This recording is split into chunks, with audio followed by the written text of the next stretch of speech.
Federal marshals showed up at Mar-a-Lago this morning at 6:47 a.m. with seizure orders, kicking off an unprecedented process to forfeit $540 million in assets. This marks the first time in American history that a former president's private home has faced federal asset seizure with armed guards present. This isn't about some routine tax issue or civil dispute. We're looking at a major escalation in ongoing criminal investigations, triggered by new evidence compelling enough that federal prosecutors moved immediately to secure Trump's most valuable properties before they could be hidden or moved elsewhere. Multiple news outlets got hold of a sealed federal court filing showing that prosecutors have identified what they're calling systematic financial fraud, totaling over $540 million, all connected to the classified documents case. Federal judges don't sign off on armed seizures of presidential properties unless evidence of serious criminal activity has reached a threshold that can't be ignored. Tensions between Trump's legal team and federal prosecutors have been building for months. We're talking about missed court deadlines, failure to comply with subpoenas, and repeated attempts to delay document production. But things hit a breaking point on January 14th when special counsel Jack Smith filed an emergency motion with Judge Aileen Cannon requesting immediate asset preservation orders.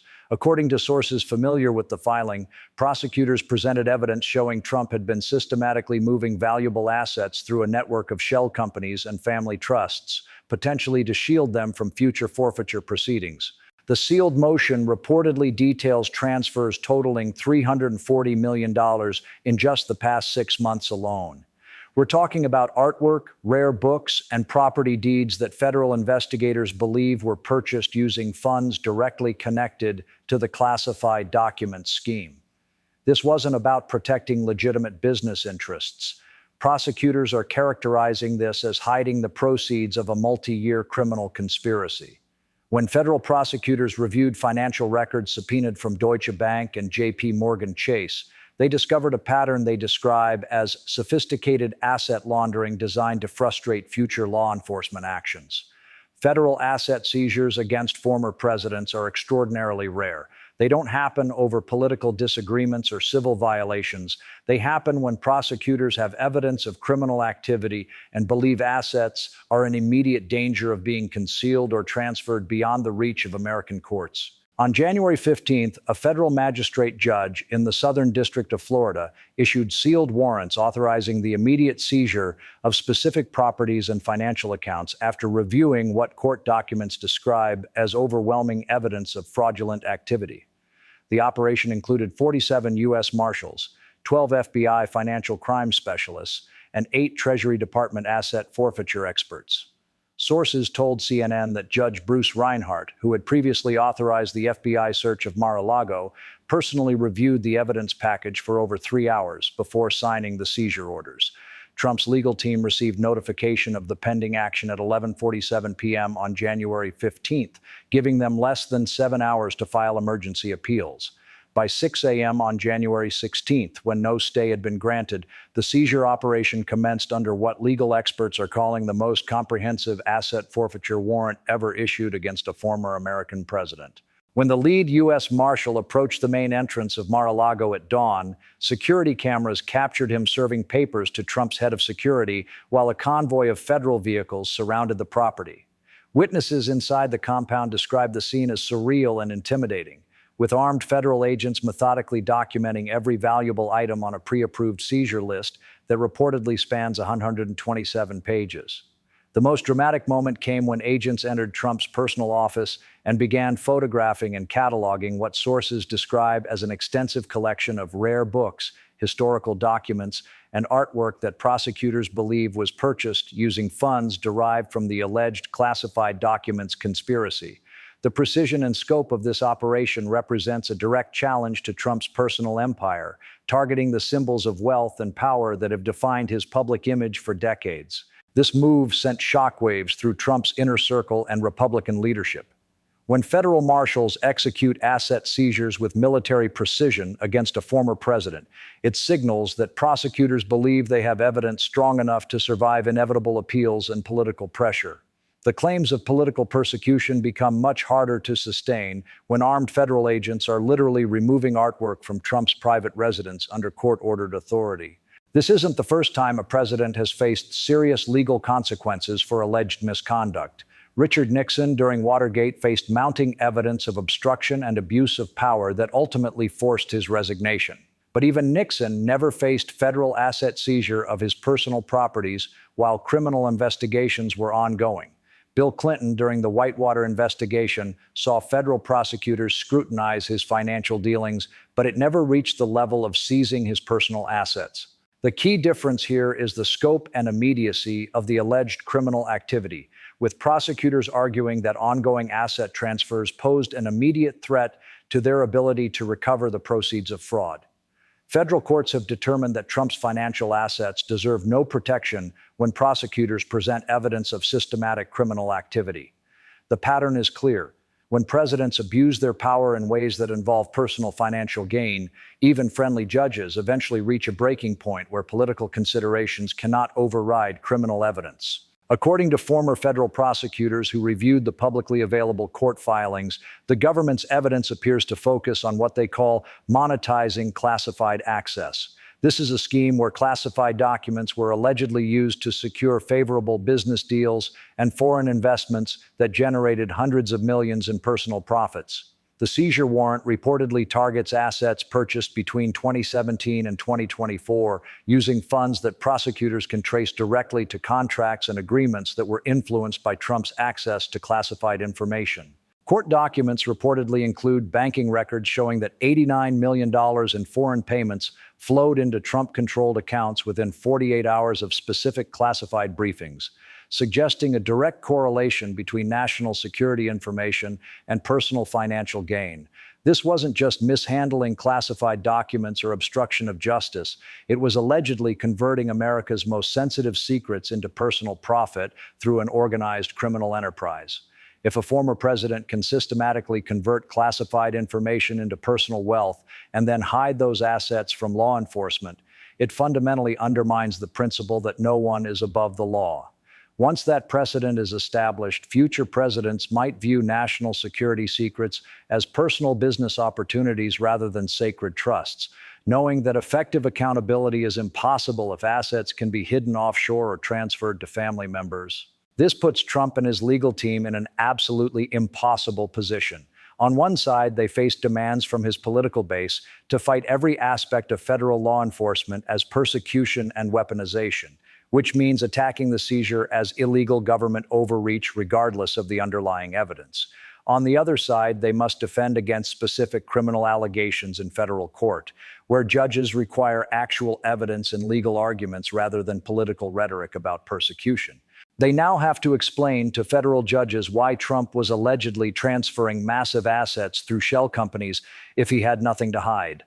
This becomes nearly impossible to defend when prosecutors have banking records and wire transfer documentation. There's no credible, innocent explanation for the pattern of behavior described in court documents.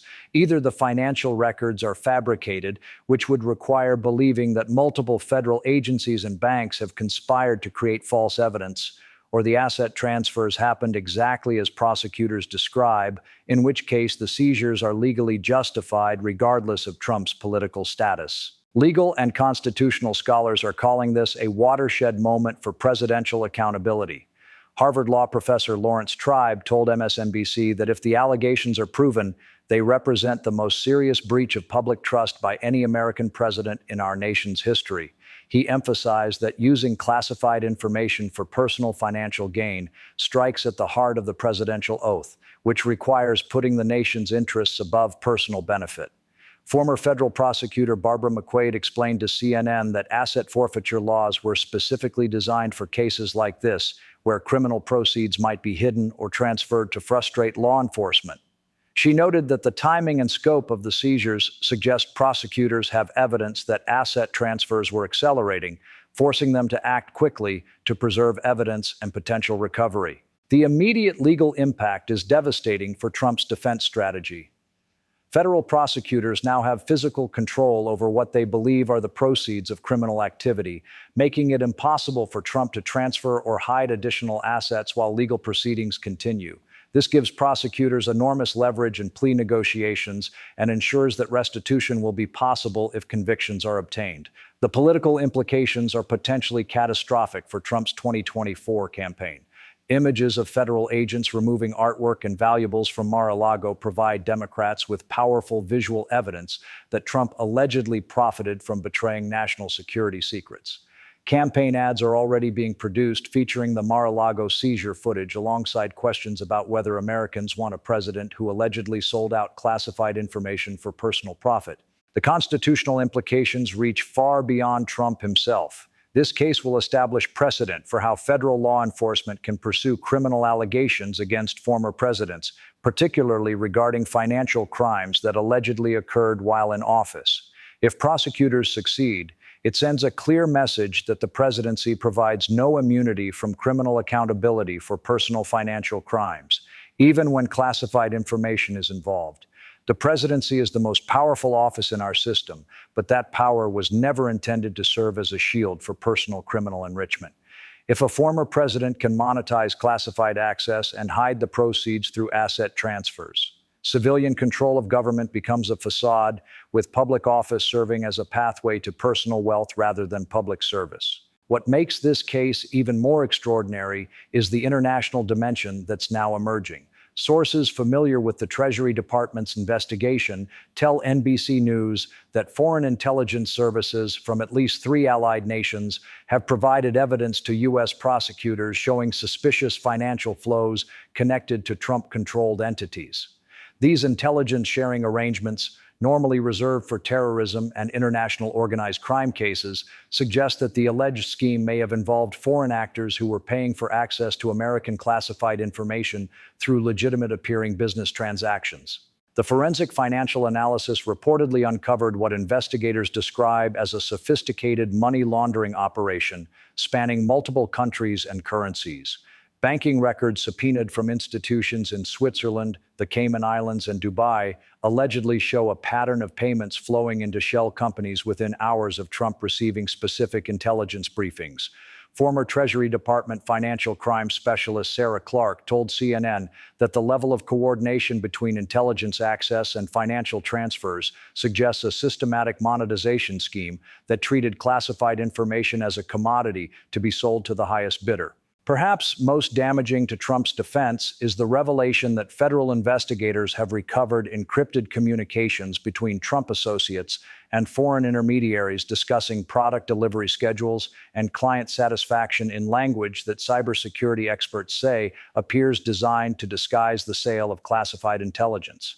These communications, obtained through sealed search warrants executed at properties in New York and Florida, allegedly include coded references to specific classified programs and their financial value in international markets. The scale of the alleged operation has prompted the Department of Homeland Security to conduct a comprehensive review of what classified information may have been compromised during Trump's presidency. A preliminary assessment shared with congressional intelligence committees reportedly identifies over 300 classified documents that were accessed by Trump personally and may have been shared with unauthorized parties in exchange for financial consideration. This isn't just about mishandling paperwork or improper document storage. If proven, it represents the largest intelligence betrayal by a sitting president in American history, potentially compromising decades of intelligence operations and putting American assets abroad at risk. The reaction from current and former intelligence professionals has been swift and devastating. The Association of Former Intelligence Officers issued an unprecedented statement calling the allegations a fundamental betrayal of the oath every intelligence professional takes to protect American secrets. Former CIA Director John Brennan told Meet the Press that if the allegations are proven, we're looking at damage to national security that will take decades to repair, with intelligence sources and methods compromised on a scale we've never seen from an American president. Perhaps most alarming are reports that the Pentagon has launched an emergency review of all special access programs that Trump was briefed on during his presidency. Defense Department sources tell Reuters that at least 12 highly classified military operations may have been compromised, forcing the immediate extraction of intelligence assets from multiple countries and the suspension of ongoing covert operations. One senior military official, speaking on condition of anonymity, described the operational impact as catastrophic, noting that when a president sells out classified military plans for personal profit, it puts every service member at risk and undermines decades of carefully built intelligence relationships. The human cost of this alleged betrayal is already becoming apparent. Foreign intelligence services have reportedly warned the CIA that several of their assets who provided information later accessed by Trump have gone missing or been killed under suspicious circumstances. While direct causation cannot yet be established, former NSA Director Mike Rogers told CNN that when classified information about human sources ends up in unauthorized hands, people die. That's not hyperbole. That's the reality of intelligence work. This scenario is causing absolute panic within Trump's remaining inner circle. Reports indicate that senior campaign officials held emergency conference calls throughout the night, with some advisors arguing for immediate legal challenges to the seizure orders, while others insisted the focus should remain on attacking the investigation as politically motivated. According to sources familiar with the discussions, Trump's legal team is fracturing in real time, torn between lawyers who want to fight the seizures through normal legal channels and political advisors who demand a more aggressive public relations response that paints federal law enforcement as corrupt. Trump's core supporters are expressing fury at what they see as an unprecedented assault on their preferred candidate. Social media platforms are flooded with calls to resist federal tyranny and demands that Republican governors intervene to protect Trump from what supporters characterize as banana republic-style persecution. The base views this as the ultimate proof that the deep state will stop at nothing to prevent Trump from returning to power. The situation becomes even more complex for Republican leadership in Congress. Sources close to House Speaker Mike Johnson report that he received over 200 phone calls from angry constituents within the first 4 hours of the seizure operation, with many demanding that Congress immediately defund the Justice Department or impeach Attorney General Merrick Garland. The pressure is creating an impossible political calculation for GOP lawmakers who must choose between satisfying their base's demands for aggressive retaliation against federal law enforcement and maintaining credibility with moderate voters who expect elected officials to respect court orders and legal processes. The fracture within Republican ranks became visible when Senator Lindsey Graham, normally one of Trump's staunchest defenders, told reporters he was deeply concerned about the precedent this sets, but stopped short of calling the seizures illegal. Governor Ron DeSantis of Florida issued a statement criticizing the federal action as government overreach, while notably avoiding any promise to intervene with state resources. The careful language suggests even Trump's closest political allies recognize they cannot openly obstruct federal law enforcement without facing serious legal consequences themselves. Things escalated even further when Trump responded with a series of posts on Truth Social, calling the asset seizure the most corrupt and illegal action ever taken against a former president, and claiming the evidence was fabricated by Biden's weaponized Justice Department working with foreign governments to destroy American democracy. He specifically attacked Judge Reinhardt as a partisan hack who should be investigated for treason and promised that every American who supports the Constitution will pay a political price for this travesty. The response also included a particularly inflammatory statement claiming that American patriots know how to respond when tyrannical government crosses the line, and warning that this will not be forgotten or forgiven by the 75 million Americans who voted for real justice. Legal experts immediately flagged this language as potentially problematic, with former prosecutor Glenn Kirshner noting on MSNBC that such statements could be construed as attempting to intimidate federal officers and obstruct ongoing legal proceedings. What makes Trump's response even more legally damaging is that instead of addressing the specific allegations about monetizing classified information, his reaction focuses entirely on attacking federal law enforcement and the judicial system that authorized the seizures. When your primary defense is claiming that federal judges, U.S. Marshals, and career prosecutors are all part of a vast conspiracy rather than addressing evidence of financial crimes, you've essentially admitted that the underlying facts cannot be disputed through normal legal processes. Constitutional law experts immediately identified the problem with Trump's response strategy. Former federal appellate judge J. Michael Luttig told Anderson Cooper that attacking federal law enforcement officers for executing valid court orders represents a fundamental misunderstanding of how rule of law works in a constitutional democracy. He explained that Trump's rhetoric could be interpreted as attempting to intimidate federal officers and witnesses, potentially adding obstruction charges to an already serious criminal case. This goes far beyond one person's legal troubles or political future. It's about whether America will accept a two-tiered justice system where former presidents can allegedly profit from classified information and hide the proceeds without facing meaningful consequences. If there are no legal repercussions for monetizing national security secrets, it signals to future presidents that public office can serve as a pathway to personal enrichment, with classified access becoming a tradable commodity rather than a sacred trust. A former American president is accused of converting classified information into personal wealth and then attempting to hide that wealth from federal law enforcement through systematic asset transfers. When federal judges determine there's enough evidence to authorize armed seizures of presidential properties, we've crossed into territory that the founders never anticipated, but that our legal system was designed to handle. When U.S. Marshals remove valuable artwork from Mar-a-Lago under federal court orders, we've entered genuinely unprecedented constitutional territory. If there are no consequences for allegedly selling out national security secrets for personal profit, it establishes a dangerous precedent that the presidency provides immunity from financial crimes, even when those crimes allegedly involve betraying classified information for money. Trump's legal team is expected to file emergency appeals challenging the seizure orders, which could reach the Supreme Court within days. Federal prosecutors are continuing their investigation and may file additional charges related to the asset transfers and any attempts to obstruct the seizure process. Republican leaders in Congress are being forced to choose between supporting law enforcement agencies, executing valid court orders, and defending a former president who allegedly monetized classified information for personal gain.